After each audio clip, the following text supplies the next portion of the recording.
Who's a good little dragon? Who's a good little dragon? You are. Yes, you are. Game of Thrones Season 1 is over.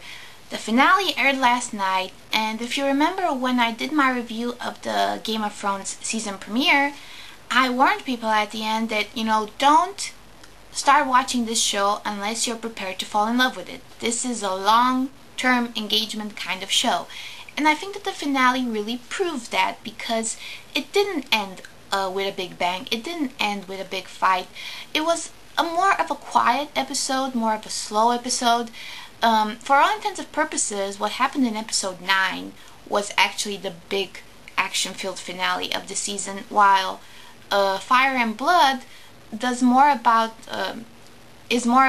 characters kind of dealing with the situation, readjusting their priorities, setting up the second season. If you think about it, what happened in episode 9 was so huge, its ramifications so big, that it makes sense that these characters, especially the ones closest to Ned Stark, would need some time to deal with what happened. The episode also sets up the second season by integrating certain elements from the second book.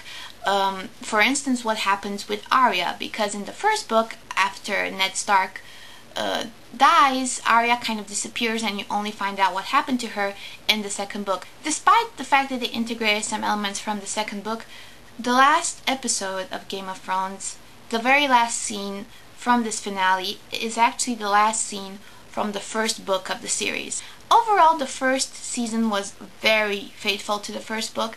They added a couple of scenes, they added some dialogues, some interactions between characters that weren't there before, but each interaction worked. For instance, in this finale, you had Catelyn Stark confronting Jaime Lannister, and it really, those dialogues work great for the characters. They don't contradict anything that we have learned so far from the characters or that will happen in the future. Among the better things that they added to the plotline is a certain character called Ross, which has nothing better to do than appear naked all the time.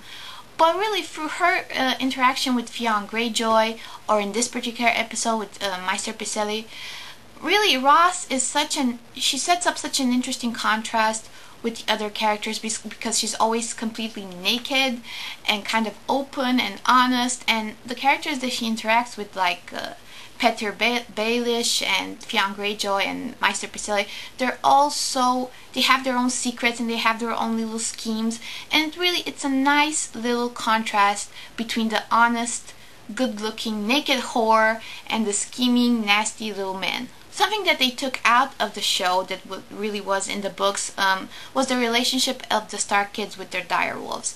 The direwolves don't show up as much in the show as they did in the book. But if there is a thing that pisses me off about Game of Thrones, it's this. Get ready for it. Arya looks too much like her goddamn mother. Because in the book, it is emphasized, it is highlighted several times, that Arya and Jon Snow look the most like their father Ned, okay? All them other Starks from all the rest of the brood looks like Catelyn. And it's a visual representation of the fact that Arya and Jon have a very close brother-sister relationship. The fact that they are the most like their father. But every time I look at the actress playing Arya, or every time I look at the actress playing Catelyn, I think to myself, these two look exactly alike. They look like Arya looks like a little version of Catelyn, and Catelyn looks like a big version of Arya.